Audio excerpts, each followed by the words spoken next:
किरपा करो दीन के दाते। मेरा गुण अवगुण ना विचारो कोई, माटी का क्या तो पै स्वामी। मानस की गत यही,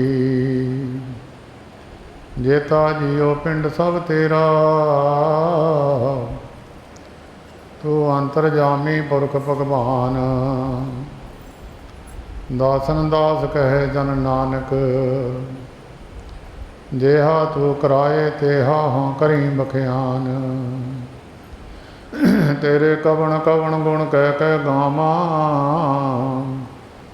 तू साहिब गुणी निधाना।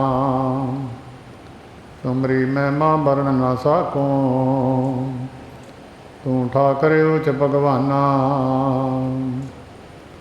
बेशुमार था गनत तोले,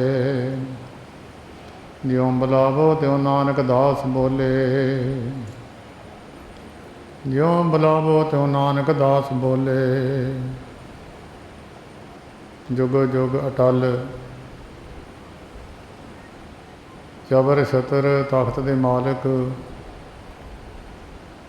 साहिब श्री गुरु ग्रंथ साहिब जी महाराज, तिन्हां दे पवित्र चरनां विच बैठ के महान पुरुषों की तपो भूमि ते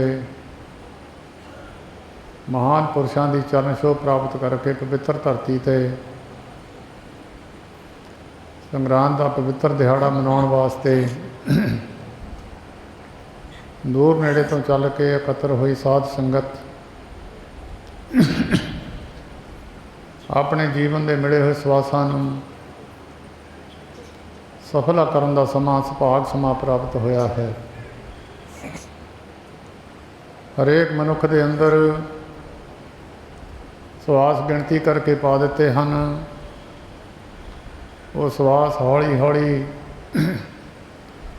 मनुख की अपनी मर्जी है, ज़्यादा सवास वरतने हैं कि थोड़े वरतने हैं। जदों सवासां की गिणती खत्म हो जाती है, भावें वो निष्फल चले जान भावें सफले हो जान, मनुख का जन्म खत्म हो जाता है। सवासां नूं सफल करन वास्ते धार्मिक पुरखां ने गुरमुखां ने महापुरखां ने बहुत ढंग तरीके दसे हैं। पर गुरु नानक साहिब के घर के अंदर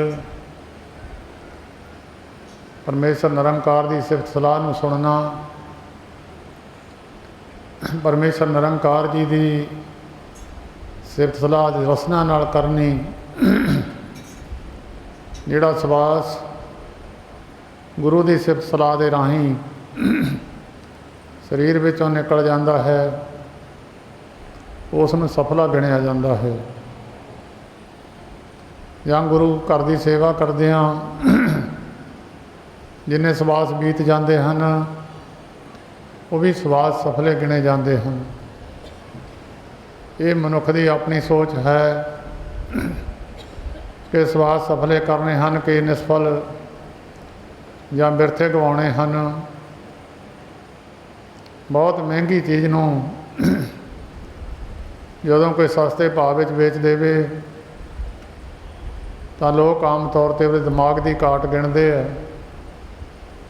बहुत सारे तो उन्होंने मूर्ख का दर्जा भी दे देंगे है। गुरु ग्रंथ साहिब जी महाराज ने बहुत कीमती जन्म लिखा है। रात सौ के गुजार देनी, सारा दिन काम धंधियां विच गुजार के नगा देना, तो हीरे की कीमत का शरीर कौड़ियां के भाव मनुख बेच दिंदा है। रैन गवाई सोए के दिवस गवाया खाए, हीरे जैसा जन्म है कौड़ी बदले जाए। जे सेवा सिमरन करदिआं बतीत है तो महंगे भाव सवास मनुख दे विक जाते हैं। भावें संसारक धंधे करने जरूरी ने, किरत करनी गुरु नानक साहिब जी ने उपदेश संगत नूं बख्शिया है। पर किरत करदिआं होइआं भी मनुख की सोच जिहड़ी है, मनुख की ਬਿਰਤੀ ਹੈ ਪਰਮੇਸ਼ਰ ਨਾਲ ਜੁੜੀ ਰਹੇ ਤਾਂ ਵੀ ਸਫਲੇ ਹੋ ਜਾਂਦੇ ਹਨ। ਸਾਰੇ ਭਗਤਾਂ ਨੇ ਸੰਸਾਰੀ ਕਾਰਜ ਕੀਤੇ ਨੇ।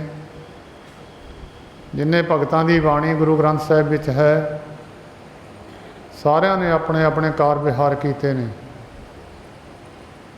ਭਾਵੇਂ ਕੋਈ ਖੇਤੀ ਕਰਦਾ ਸੀ, ਭਾਵੇਂ ਕੋਈ ਜੁੱਤੀਆਂ ਗੰਢ ਕੇ ਗੁਜ਼ਾਰਾ ਕਰਦਾ ਸੀ, ਭਾਵੇਂ ਕੋਈ ਖੱਦਰ ਬੁਣਦਾ ਸੀ, ਸਾਰਿਆਂ ਨੇ ਆਪਣੇ ਵਿਹਾਰ ਛੱਡੇ ਨਹੀਂ।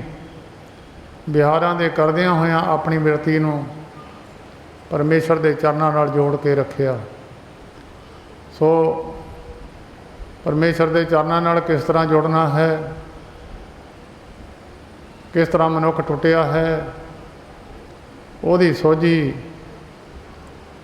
ਮਨੁੱਖ ਨੂੰ ਪਰਮੇਸ਼ਰ ਨਿਰੰਕਾਰ ਜੀ ਦੇ ਸਰੂਪ ਗੁਰੂ ਗ੍ਰੰਥ ਸਾਹਿਬ ਜੀ ਮਹਾਰਾਜ ਦਾ ਗਿਆਨ, ਇਹੀ ਗਿਆਨ ਬਖਸ਼ਦਾ ਹੈ ਸਾਰਿਆਂ ਨੂੰ।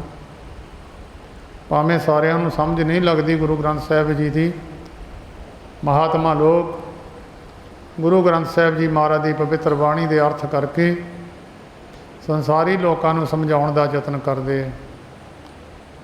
ਜਿਸ ਤਰ੍ਹਾਂ ਕੋਈ ਦੁਕਾਨ ਤੋਂ ਚੀਜ਼ ਲੈਣੀ ਹੋਵੇ, ਮਨੁੱਖ ਨੂੰ ਕਿਸੇ ਵਸਤੂ ਦੀ ਇੱਛਾ ਹੋਵੇ, ਉਹਨੂੰ ਕਈ ਵਾਰੀ ਪਤਾ ਨਹੀਂ ਲੱਗਦਾ ਕਿ ਜਿਹੜੀ ਮੈਂ ਚੀਜ਼ ਲੈਣੀ ਹੈ ਕਿੱਥੋਂ ਮਿਲਦੀ ਹੈ। ਮਨੁੱਖ ਨੂੰ ਸਾਰਾ ਕੁਝ ਦੱਸਿਆ ਹੈ ਗੁਰੂ ਗ੍ਰੰਥ ਸਾਹਿਬ ਦੇ ਵਿੱਚ। ਅਗਰ ਮਨੁੱਖ ਨੇ ਵੈਕੁੰਠ ਧਾਮ ਨੂੰ ਜਾਣਾ ਹੈ, ਕੀ ਕਰਨਾ ਪਵੇਗਾ? ਅਗਰ ਮਨੁੱਖ ਨੇ ਵੈਕੁੰਠ ਧਾਮ ਦੇ ਸੁੱਖ ਮਾਤ ਲੋਕ ਵਿੱਚ ਹੀ ਲੈਣੇ ਹੋਣਗੇ ਤਾਂ ਕੀ ਕਰਨਾ ਪਵੇਗਾ? ਅਗਰ ਸੰਸਾਰ ਵਿੱਚ ਰਹਿੰਦਿਆਂ ਸੁਖੀ ਜੀਵਨ ਬਤੀਤ ਕਰਨਾ ਹੈ ਤਾਂ ਕੀ ਕਰਨਾ ਪਵੇਗਾ? ਕਿਹੜੀ ਚੀਜ਼ ਕਿੱਥੋਂ ਮਿਲਦੀ ਹੈ? ਗੁਰੂ ਗ੍ਰੰਥ ਸਾਹਿਬ ਵਿੱਚ ਲਿਖਿਆ ਹੋਇਆ ਹੈ, ਉੱਥੋਂ ਚੀਜ਼ ਪ੍ਰਾਪਤ ਕੀਤੀ ਜਾ ਸਕਦੀ ਹੈ। ਪਾਰਸ ਇੱਕ ਪੱਥਰ ਹੈ, ਉਹ 8 ਧਾਤਾਂ ਦੇ ਨਾਲ ਜਿਹਦੇ ਨਾਲ ਛੋਹ ਜਾਵੇ ਸੋਨੇ ਦਾ ਰੂਪ, ਉਹ ਧਾਤਾਂ ਬਣ ਜਾਂਦੀਆਂ ਹਨ, ਉਹਨਾਂ ਦੀ ਕੀਮਤ ਵੱਧ ਜਾਂਦੀ ਹੈ। ਪਰ ਕਿਸੇ ਨੂੰ ਇਸ ਗੱਲ ਦਾ ਪਤਾ ਨਹੀਂ ਕਿ ਪਾਰਸ ਹੈ ਕਿੱਥੇ, ਪਾਰਸ ਮਿਲਦਾ ਕਿੱਥੋਂ ਹੈ, ਇਸ ਗੱਲ ਦਾ ਗਿਆਨ ਕਿਸੇ ਨੂੰ ਵੀ ਨਹੀਂ ਹੈ। ਕੇਵਲ ਤੇ ਕੇਵਲ ਜਿਹੜੀਆਂ ਉੱਚੀ ਸੋਚ ਵਾਲੀਆਂ ਵਿਅਕਤੀਆਂ ਨੇ, ਬੰਦਗੀਮਾਨ ਮਹਾਂਪੁਰਸ਼ ਨੇ, ਉਹਨਾਂ ਦੀ ਦ੍ਰਿਸ਼ਟੀ ਵਿੱਚ ਇਹ ਪਾਰਸ ਹੈ, ਬਾਕੀ ਦੁਨੀਆ ਦੀ ਦ੍ਰਿਸ਼ਟੀ ਵਿੱਚ ਪਾਰਸ ਨਹੀਂ ਹੈ। ਛੋਟਾ ਜਿਹਾ ਪੱਥਰ ਹੈ, ਬਾਕੀ ਪੱਥਰਾਂ ਵਰਗੀ ਸ਼ਕਲ ਹੁੰਦੀ ਹੈ ਉਹਦੀ,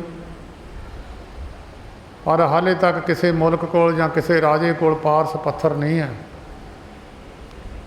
ਪਰ ਗੁਰੂ ਗ੍ਰੰਥ ਸਾਹਿਬ ਵਿੱਚ ਲਿਖਿਆ ਹੋਇਆ ਹੈ, ਪੱਥਰ ਹੈ ਇੱਕ, ਪਾਰਸ ਕੇ ਸਾਥ ਤਾਂਬਾ ਵੇਗਰਿਓ ਸੋ ਤਾਂਬਾ ਕਾਂਚਨ ਹੋਏ ਨਿਵਰਿਓ। ਬਹੁਤ ਜਗ੍ਹਾ 'ਤੇ ਪ੍ਰਮਾਣ ਪਾਰਸ ਦਾ ਆਉਂਦਾ ਹੈ। ਕਬੀਰ ਪਾਰਸ ਹਰ ਚੰਦਨੈ ਤਿਨ੍ਹੈ ਏਕ ਸੁਗੰਧ, ਮਿਲ ਤੇ ਉਤਮ ਪੈ ਲੋਹ ਕਾਠ ਨਿਰਗੰਧ। ਕਿੱਥੋਂ ਮਿਲਦਾ ਹੈ ਇਹ ਵੀ ਕਿਸੇ ਨੂੰ ਪਤਾ ਨਹੀਂ ਹੈ। ਬਾਵਨ ਚੰਦਨ ਹੈ, ਬੜੀ ਸੁਗੰਧੀ ਹੈ। ਇੱਕ ਚੁਟਕੀ ਬਾਵਨ ਚੰਦਨ ਦੀ ਚੌਕੜੀ ਮਾਰ ਕੇ ਬੈਠ ਜਾਈਏ ਅਤੇ ਆਪਣੇ ਵਸਤਰਾਂ 'ਤੇ ਸਿੱਟ ਲਈਏ ਅਤੇ ਉੱਪਰ ਕੰਬਲ ਦੀ ਬੁੱਕਲ ਮਾਰ ਲਈਏ, ਸਾਰੇ ਅੰਦਰ ਚੰਦਨ ਦੀ ਮਹਿਕ ਖਿਲਰ ਜਾਂਦੀ ਹੈ। ਉੱਥੇ ਕੋਈ ਧੂਫ ਨਹੀਂ ਧਕਾਉਣਾ ਪੈਂਦਾ, ਕੋਈ ਕੁਛ ਹੋਰ ਕੰਮ ਨਹੀਂ ਕਰਨਾ ਪੈਂਦਾ। ਉਹਦੀ ਸੁਗੰਧੀ ਇੰਨੀ ਹੈ, ਹਰੇਕ ਬੰਦਾ ਸੁਗੰਧੀ ਚਾਹੁੰਦਾ, ਦੁਰਗੰਧੀ ਨਹੀਂ ਚਾਹੁੰਦਾ। ਪਰ ਇਹ ਵੀ ਆਪਾਂ ਸਾਰਿਆਂ ਨੂੰ ਪਤਾ ਨਹੀਂ ਹੈ ਕਿ ਬਾਵਨ ਚੰਦਨ ਕਿੱਥੋਂ ਮਿਲਦਾ ਹੈ। ਜੇ ਪਤਾ ਵੀ ਹੋਵੇ ਤਾਂ ਬਹੁਤ ਦੂਰ ਜਾ ਕੇ ਮਿਲੇਗਾ, ਸਮਾਂ ਖਰਾਬ ਹੋਵੇਗਾ, ਪੈਸੇ ਲੱਗਣਗੇ। ਇਸੇ ਤਰ੍ਹਾਂ ਜਿਨ੍ਹਾਂ ਚੀਜ਼ਾਂ ਦਾ ਪਤਾ ਨਹੀਂ ਹੈ ਉਹ ਲੱਭੀਆਂ ਨਹੀਂ ਜਾ ਸਕਦੀਆਂ, ਖਰੀਦੀਆਂ ਨਹੀਂ ਜਾ ਸਕਦੀਆਂ। ਪਾਰਸ ਖਰੀਦਿਆ ਵੀ ਨਹੀਂ ਜਾ ਸਕਦਾ ਅਤੇ ਲੱਭਿਆ ਵੀ ਨਹੀਂ ਜਾ ਸਕਦਾ। ਇਸੇ ਤਰ੍ਹਾਂ ਹਰੇਕ ਮਨੁੱਖ 84 ਲੱਖ ਜੂਨ, ਭਾਵੇਂ ਸਾਇੰਸਦਾਨਾਂ ਦੀ ਗਿਣਤੀ ਵਿੱਚ ਨਹੀਂ ਆਈ ਹੈ, 84 ਲੱਖ ਜੂਨ ਤੋਂ ਇੱਕ ਬਾਹਰੀ ਜੂਨ ਹੈ ਜਿਹਨੂੰ ਮਨੁੱਖ ਜੋਨੀ ਕਹਿੰਦੇ ਹਨ।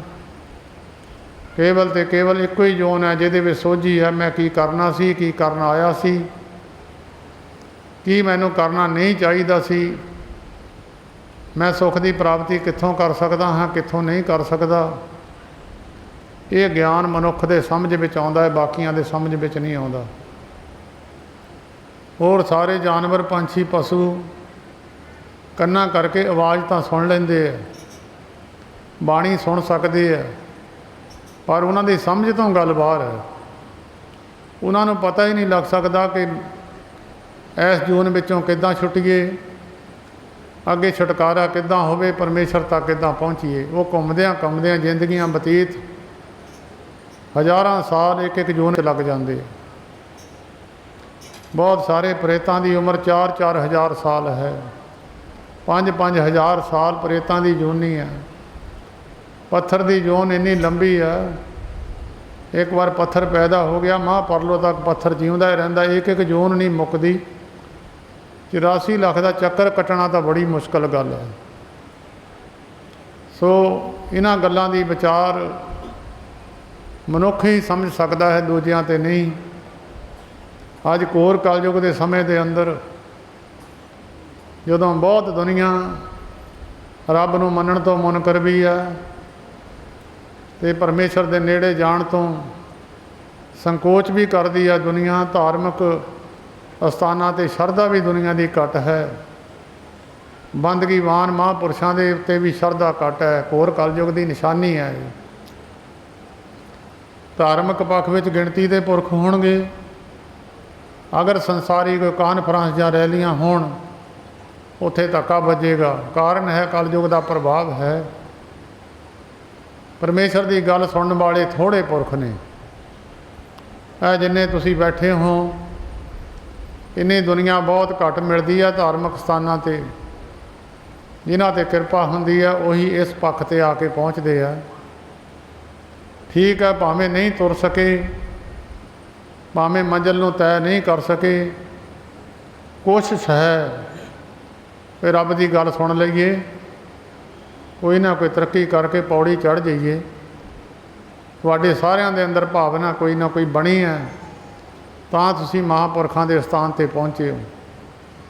ये तो है नहीं कि तुसी रब नूं नहीं मानते, तुसी सारे ही मनते हो। बस कोई कलयुग का प्रभाव है, जिद्दां गर्म हवा है, शरीरां नूं गर्म लगती है, शरीर की तलखी वधाउंदी है। इस तरह कलयुग की हवा शरीरां ते प्रभाव पाउंदी है, आत्मा की सोच ते प्रभाव पाउंदी है। कलयुग के जिहड़े नाटक ने जां होर देखण वाले चित्र ने, ये सारे मनुख नूं भुलाउण वाले ने। अज नौजवान पीढ़ी नूं विच नौजवान पीढ़ी छोटे बच्चे तो लैके तकरीबन सारे जिथे जिन्नी भी किसी की उम्र है, हरेक पुरख के हथ में फोन है, उहदे विच ही सारा कुछ आई जाता है। ये भी एक रब दे भुलण वाली बहुत बड़ी एक चीज़ है। पर फिर भी जिन्हां ते कृपा है, जिन्हां दे पिछले पुन हैं, उन्हां दी ये सोच बनती है भी चलो रब दे घर चलीए, महीने बाद गुरु की रसना तो महीने का नाम सरवण कर लीए। जो गुरु नानक साहब जी की गद्दी ते विराजमान ने, उन्हां दी रसना तो नाम सरवण कर लीए, महीना सुख शांति नाल बतीत हो जाऊगा। चेता रखियो, बहुत सारे गुरमुख तुहाडे विच नाम जपण वाले, बाणी पढ़न वाले बैठे हैं। जदों गुरु ग्रंथ साहिब जी तो पाठी पाठ करता होवे, किसी भी गुरमुख नूं नाल बोलण का अधिकार नहीं है, क्योंकि गुरु बोल रहा है। कई बारी बहुत सारे अनजान पुरख पाठी सिंह दे नाल बोलण लग जाते हैं। नहीं गुरमुखो, गुरु की रसना तो नाम सरवण करना है, भावें हुक्मनामा सारा ही सानू चेते होवे, नाल बोलण का अधिकार किसी नूं नहीं है। जदों पाठी गुरु ग्रंथ साहिब जी की बाणी प्रकाश करके पढ़ता है, तो वह गुरु बोलता है। पाठी एक स्पीकर की न्याई है, पाठी दे विच दी गुरु बोल के दसदा है। जदों महीने का नाम सरवण करना होवे जां पाठी सिंह बाणी पढ़ता होवे, एक गल सारे गुरमुखो बहुत अनजान ने इन्हां गल्लां तो। कई बारी पाठी सिंह हुक्मनामा पढ़ता, उहदे नाल बोलण लग जाते। कई बार पाठी सिंह आनंद साहिब की बाणी पढ़ता, उहदे नाल बोलण लग जाते। ਜੇ ਰਾਗੀ ਸਿੰਘ ਪੜ੍ਹਦਾ ਹੋਵੇ ਤਾਂ ਉਹਦੇ ਨਾਲ ਬੋਲ ਲਵੇ, ਕੋਈ ਗੁਨਾਹ ਨਹੀਂ ਹੈ। ਸੰਤ ਜਨਾਂ ਮਿਲ ਹਰ ਜਸ ਗਾਇਓ, ਉਹਨਾਂ ਦੇ ਨਾਲ ਗਾਉਣ ਦਾ ਅਧਿਕਾਰ ਹੈ ਤੁਹਾਡਾ, ਗੁਰੂ ਗ੍ਰੰਥ ਸਾਹਿਬ ਕਹਿੰਦੇ ਆ। ਜਦੋਂ ਗੁਰੂ ਗ੍ਰੰਥ ਸਾਹਿਬ ਜੀ ਪ੍ਰਕਾਸ਼ ਹੋਣ, ਪਾਠੀ ਸਿੰਘ ਗੁਰੂ ਗ੍ਰੰਥ ਸਾਹਿਬ ਜੀ ਤੋਂ ਬਾਣੀ ਪੜ੍ਹਦਾ ਹੋਵੇ ਤਾਂ ਕਿਸੇ ਵੀ ਗੁਰਸਿੱਖ ਨੂੰ ਬੋਲਣ ਦਾ ਅਧਿਕਾਰ ਨਹੀਂ ਹੈ। ਤੁਹਾਡੇ ਵੱਡੇ ਭਾਗ ਨੇ ਜਿਨ੍ਹਾਂ ਨੇ ਸੋਚ ਬਣੀ ਹੈ ਕਿ ਗੁਰੂ ਨਾਨਕ ਸਾਹਿਬ ਜੀ ਦੀ ਗੱਦੀ 'ਤੇ ਜੋ ਬਿਰਾਜਮਾਨ ਨੇ ਉਹਨਾਂ ਦੀ ਰਸਨਾ ਤੋਂ ਸੁਣ ਕੇ ਆਈਏ, ਮਹੀਨੇ ਦਾ ਨਾਮ ਸਰਵਣ ਕਰ ਲਿਆ। ਜੋ ਗੁਰੂ ਦਾ ਗਿਆਨ ਹੈ ਉਸ ਨੂੰ ਵੀ ਸਰਵਣ ਕਰਨਾ ਸਾਡਾ ਅਧਿਕਾਰ ਹੈ ਔਰ ਸਾਡਾ ਫਰਜ਼ ਵੀ ਹੈ। ਜੇ ਗਿਆਨ ਨਹੀਂ ਸੁਣਿਆ, ਪਿਤਾ ਦੇ ਕੋਲੋਂ ਜਾ ਕੇ ਗੱਲਾਂ ਸੁਣ ਕੇ ਉੱਤੇ ਅਮਲ ਨਾ ਕੀਤਾ ਤੇ ਪਿਤਾ ਦੀ ਖੁਸ਼ੀ ਨਹੀਂ ਕਦੀ ਵੀ ਹੁੰਦੀ। ਤਰੱਕੀ ਕਰਨੀ ਚਾਹੀਦੀ ਹੈ। ਇਹ ਜ਼ਰੂਰੀ ਨਹੀਂ ਕਿ ਬੰਦਾ ਇੱਕੋ ਵਾਰੀ ਸਾਰੀਆਂ ਪੌੜੀਆਂ ਚੜ੍ਹ ਜਾਵੇ। ਪੌੜੀ ਇੱਕ ਇੱਕ ਕਰਕੇ ਚੜ੍ਹੀ ਜਾਂਦੀ ਹੈ। ਕਿਸੇ ਦੀ ਕਮਜ਼ੋਰੀ ਹੈ, 2-4 ਚੜ੍ਹਦਾ, ਕਿਸੇ ਦਾ ਕੋਈ ਬਲ ਸਰੀਰ ਵਿੱਚ ਜ਼ਿਆਦਾ ਵੀ ਚੜ੍ਹ ਜਾਂਦਾ। ਕੋਈ ਜ਼ਿਆਦਾ ਬਿਰਧ ਹੈ, ਉਹ ਇੱਕ ਅੱਧੀ ਪੌੜੀ ਚੜ੍ਹਦਾ। ਕਈ ਆਤਮਾ ਦੇ ਕਮਜ਼ੋਰ ਨੇ, ਉਹ ਮੰਨਣ ਤੋਂ ਅਸਮਰਥ ਨੇ, ਉਹਨਾਂ ਦੀ ਹਿੰਮਤ ਨਹੀਂ ਪੈਂਦੀ ਕਿ ਕੋਈ ਨਾ ਕੋਈ ਅੱਗੇ ਤਰੱਕੀ ਕਰ ਜਾਈਏ, ਕਿਉਂਕਿ ਆਤਮਾ ਦੀ ਕਮਜ਼ੋਰੀ ਹੈ, ਪਿਛਲਾ ਪੁੰਨ ਵੱਡਾ ਨਹੀਂ ਹੈ। ਕਈਆਂ ਦੀ ਆਤਮਾ ਬਲਵਾਨ ਹੈ, ਉਹ ਜਿਹੜਾ ਬਚਨ ਗੁਰੂ ਨੇ ਕਿਹਾ ਉਹਨੂੰ ਪੱਲੇ ਬੰਨ੍ਹ ਲੈਂਦੇ ਆ। ਬਚਨ ਕਹਿਓ ਜੋ ਗੁਰ ਪੂਰੇ, ਮੈਂ ਸੀਖ ਗਾਂਠਰੀ ਬਾਧਾ, ਉਹਨੂੰ ਬਚਨ ਨੂੰ ਬੰਨ੍ਹ ਕੇ ਸਾਰਾ ਜੀਵਨ ਨਿਭਾ ਦਿੰਦੇ ਆ। ਉਹਨਾਂ ਪੁਰਖਾਂ ਦੀਆਂ ਆਤਮਾ ਬਲਵਾਨ ਹੁੰਦੀਆਂ ਨੇ। ਜਾਂ ਕੋ ਹਰ ਰੰਗ ਲਾਗੋ ਇਸ ਯੁੱਗ ਮੈਂ, ਸੋ ਕਹੀਅਤ ਹੈ ਸੂਰਾ। ਇਸ ਯੁੱਗ ਦੇ ਅੰਦਰ ਜਿਨ੍ਹਾਂ ਨੂੰ ਪਰਮੇਸ਼ਰ ਦਾ ਨਾਮ ਜਪਦੇ ਹੈ, ਉਹ ਸੂਰਮਿਆਂ ਦੀ ਗਿਣਤੀ ਵਿੱਚ ਪਾਵਰ ਜ਼ਿਆਦਾ ਹੈ। ਹੁਣ ਨਾਮ ਜਪਣ ਦੀ ਕੀਮਤ ਜ਼ਿਆਦਾ ਹੈ। ਜਦੋਂ ਗਾਹਕ ਥੋੜ੍ਹੇ ਹੋਣ ਫਿਰ ਸਮਾਨ ਖੁੱਲ੍ਹਾ ਮਿਲ ਜਾਂਦਾ, ਭੀੜ ਵੀ ਬਹੁਤੀ ਨਹੀਂ ਹੁੰਦੀ, ਸੌਖੇ ਤਰੀਕੇ ਨਾਲ ਮਿਲ ਜਾਂਦਾ। ਗਾਹਕ ਜ਼ਿਆਦਾ ਹੋਣ, ਭੀੜ ਵੀ ਜ਼ਿਆਦਾ ਹੁੰਦੀ ਆ, ਸਮਾਨ ਪੂਰਾ ਨਹੀਂ ਮਿਲਦਾ। ਅੱਜ ਕੱਲ੍ਹ ਕਲਯੁੱਗ ਦੇ ਅੰਦਰ ਗੁਰੂ ਗ੍ਰੰਥ ਸਾਹਿਬ ਜੀ ਮਹਾਰਾਜ ਕਹਿੰਦੇ ਵੀ ਜਿੱਦਾਂ ਕੋਈ ਖਜ਼ਾਨਾ ਕਿਸੇ ਨੂੰ ਮਿਲ ਜਾਵੇ, ਮਿਸਾਲ ਦੇ ਤੌਰ 'ਤੇ ਬਾਹਰਲੇ ਡਾਲਰ ਮਿਲ ਜਾਣ। ਕਈ ਮੁਲਕਾਂ ਦੀ ਕਰੰਸੀ ਇੱਥੇ ਚੱਲਦੀ ਤਾਂ ਨਹੀਂ, ਪਰ ਜੇ ਇੱਥੋਂ ਇਕੱਠੀ ਹੋ ਜਾਵੇ ਦੂਜੇ ਮੁਲਕ ਵਿੱਚ ਜਾ ਕੇ ਤੁਹਾਨੂੰ ਸਹਾਇਕ ਹੁੰਦੀ ਹੈ। ਜੇ ਡਾਲਰਾਂ ਦਾ ਢੇਰ ਕਿਸੇ ਨੂੰ ਲੱਭ ਜਾਵੇ, ਭਾਵੇਂ ਇੱਥੇ ਤਾਂ ਨਹੀਂ ਚੱਲ ਸਕਦੇ, ਉਹਨੂੰ ਕਨਵਰਟ ਕਰਨਾ ਪੈਂਦਾ, ਪਰ ਜੇ ਮੁਫਤ ਵਿੱਚ ਮਿਲ ਜਾਵੇ ਤਾਂ ਉਹਦੇ ਕੋਲ ਜ਼ਿਆਦਾ ਤਰੱਕੀ ਹੋ ਜਾਂਦੀ ਹੈ। ਇਸੇ ਤਰ੍ਹਾਂ ਹੁਣ ਮੁਫਤ ਵਿੱਚ ਹੈ ਪਰਮੇਸ਼ਰ ਦਾ ਨਾਮ, ਲੁੱਟ ਪਈ ਹੋਈ ਹੈ। ਕਬੀਰ ਸਾਹਿਬ ਕਹਿੰਦੇ, ਕਬੀਰ ਲੁੱਟਣਾ ਹੈ ਤਾਂ ਲੂਟ ਲੈ, ਰਾਮ ਨਾਮ ਕੀ ਲੂਟ, ਫਿਰ ਪਾਛੇ ਪਛਤਾਓਗੇ ਜਾਂ ਪ੍ਰਾਣ ਜਾਏਂਗੇ ਛੂਟ। ਮਗਰੋਂ ਪਛਤਾਵਾ ਹੀ ਰਹਿ ਜਾਊਗਾ। ਕੱਲ੍ਹ ਦਾ ਦਿਨ ਲੰਘ ਗਿਆ, ਜਿਨ੍ਹਾਂ ਨੇ ਨਾਮ ਜਪਿਆ ਉਹਨਾਂ ਦੀ ਗੋਲਕ ਵਿੱਚ ਗਿਣਤੀ ਵੱਧ ਗਈ, ਪੈਸਿਆਂ ਦੀ ਗੋਲਕ ਵਿੱਚ ਸਵਾਸਾਂ ਦੀ ਗਿਣਤੀ ਵੱਧ ਗਈ। ਜਿਨ੍ਹਾਂ ਦਾ ਐਵੇਂ ਹੀ ਨਿਸਫਲ ਚਲਿਆ ਗਿਆ, ਐਵੇਂ ਹੀ ਚਲਿਆ ਗਿਆ। ਸਾਰੀਆਂ ਜਿੰਨੀਆਂ ਜੂਨਾਂ ਨੇ, ਸਾਰਿਆਂ 'ਚੋਂ ਇੱਕ ਸ੍ਰੇਸ਼ਟ ਜੂਨ ਮਨੁੱਖ ਹੈ। ਮਨੁੱਖ ਨੂੰ ਸਮਝਾਉਣ ਵਾਸਤੇ ਸਾਰਾ ਤਰੀਕਾ ਦੱਸਿਆ। ਜੇ ਤਾਂ ਸਾਰੇ ਸੁੱਖ ਲੈਣੇ ਆ ਦੁਨੀਆ ਦੇ ਅੰਦਰ ਰਹਿ ਕੇ ਵੀ, ਕਿੱਥੋਂ ਮਿਲਣੇ ਆ? ਜੇ ਬੰਦਾ ਦੱਸੇ ਤਰੀਕੇ 'ਤੇ, ਦੱਸੇ ਰਸਤੇ 'ਤੇ ਪਹੁੰਚ ਜਾਵੇ, ਉਹ ਬੰਦਾ ਸਿਆਣਾ ਵੀ ਗਿਣਿਆ ਜਾਂਦਾ, ਤਾਂ ਉਹ ਤਰੱਕੀ ਵੀ ਕਰ ਜਾਂਦਾ। ਜੇ ਇਹਨੂੰ ਦੱਸਿਆ ਵੀ ਬੰਦਾ ਉੱਥੇ ਨਾ ਪਹੁੰਚੇ, ਉਹਦੇ ਮਾੜੇ ਕਰਮ ਹੁੰਦੇ ਆ। ਕਹਿੰਦੇ ਇਹਨੂੰ ਰਸਤਾ ਅਸੀਂ ਦੱਸਿਆ ਵੀ ਸੀ, ਇਹਨੂੰ ਜਗ੍ਹਾ ਵੀ ਦੱਸੀ ਸੀ, ਉੱਥੇ ਪਹੁੰਚਿਆ ਨਹੀਂ ਆ। ਤਾਂ ਹਰੇਕ ਮਨੁੱਖ ਸੁੱਖ ਦੀ ਭਾਲ ਵਿੱਚ ਹੈ। 4 ਚੀਜ਼ਾਂ ਸੁੱਖ ਦੇ ਮਨੁੱਖ ਦੇ ਵਿੱਚ ਆਉਂਦੀਆਂ ਨੇ। ਚੌਥੀ ਤਾਂ ਕਿਸੇ ਬਿਰਲੇ ਦੀ ਇੱਛਾ ਬਣਦੀ ਹੈ। ਇੱਕ ਹੈ ਮੁਕਤੀ, ਮੁਕਤ ਹੋ ਜਾਣਾ, ਦੁਨੀਆ ਦੇ ਧੰਦਿਆਂ ਵਿੱਚੋਂ ਨਿਕਲ ਕੇ, ਦੁਨੀਆ ਦੇ ਆਵਾਗਮਨ ਦੇ ਚੱਕਰ ਵਿੱਚੋਂ ਨਿਕਲ ਜਾਣਾ, ਉਹਨੂੰ ਕਹਿੰਦੇ ਮੁਕਤੀ ਪ੍ਰਾਪਤ ਕਰ ਜਾਣੀ। ਸੰਸਾਰ ਦੇ ਸੁੱਖ ਲੈਂਦਿਆਂ ਹੀ ਮੁਕਤ ਹੋ ਜਾਣਾ। ਇੱਥੇ ਸੰਸਾਰ ਵਿੱਚ ਹੀ ਮੁਕਤ ਹੋ ਜਾਂਦਾ ਮਨੁੱਖ, ਅੱਗੇ ਜਾ ਕੇ ਮੁਕਤੀ ਨਹੀਂ ਹੁੰਦੀ। ਸੰਗਲ ਇੱਥੇ ਹੀ ਖੁੱਲ੍ਹਦੇ ਤਾਂ ਗਾਹਾਂ ਖੁੱਲ੍ਹਦੇ, ਨਹੀਂ ਤਾਂ ਖੁੱਲ੍ਹਦੇ ਨਹੀਂ ਆ। ਮੱਤ ਭੁਲੇਖਾ ਕਿਸੇ ਨੂੰ ਰਹਿ ਜਾਵੇ ਕਿ ਮਨੁੱਖ ਨੂੰ ਅੱਗੇ ਜਾ ਕੇ ਮੁਕਤੀ ਮਿਲਦੀ ਆ। ਇੱਥੇ ਮੁਕਤ ਪੁਰਸ਼ਾਂ ਦੇ ਲੱਛਣ ਵੀ ਗੁਰੂ ਗ੍ਰੰਥ ਸਾਹਿਬ ਵਿੱਚ ਦੱਸੇ ਹੈ। ਉਹ ਗੁਰੂ ਅਰਜਨ ਦੇਵ ਮਹਾਰਾਜ ਨੇ ਦੱਸੇ, ਉਹਨਾਂ ਦੀ ਨਿਸ਼ਾਨੀ ਹੈ। ਉਹਨਾਂ ਨੂੰ ਅੰਮ੍ਰਿਤ ਤਾਂ ਜ਼ਹਿਰ ਬਰਾਬਰ ਹੈ, ਉਹਨਾਂ ਨੂੰ ਰਾਜਾ ਗਰੀਬ ਬਰਾਬਰ ਹੈ, ਉਹਨਾਂ ਨੂੰ ਬਹੁਤ ਸਾਰੀਆਂ ਚੀਜ਼ਾਂ ਮਨੁੱਖ ਨੂੰ ਉਹਨਾਂ ਨੂੰ ਸਮ ਦਿਸਦੀਆਂ ਹਨ।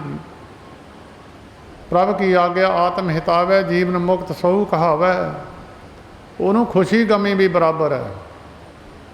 ਤਕਰੀਬਨ ਇਹ ਗੱਲਾਂ ਜੀਵਨ ਮੁਕਤ ਦੀਆਂ ਬੱਚੇ ਵਿੱਚ ਰਲਦੀਆਂ। ਛੋਟਾ ਜਿਹਾ ਬੱਚਾ ਹੋਵੇ ਉਹਦੇ ਵਿੱਚ ਰਲ ਜਾਂਦੀਆਂ, ਪਰ ਉਹ ਛੋਟਾ ਬੱਚਾ ਹੈ, ਉਹਦੇ ਗੁਣ ਜਿਹੜੇ ਆ ਜੀਵਨ ਮੁਕਤ ਨਾਲ ਰਲਦੇ ਆ। ਤਾਂ ਹੀ ਬੱਚੇ ਨੂੰ ਪਰਮੇਸ਼ਰ ਕਹਿ ਦਿੰਦੇ।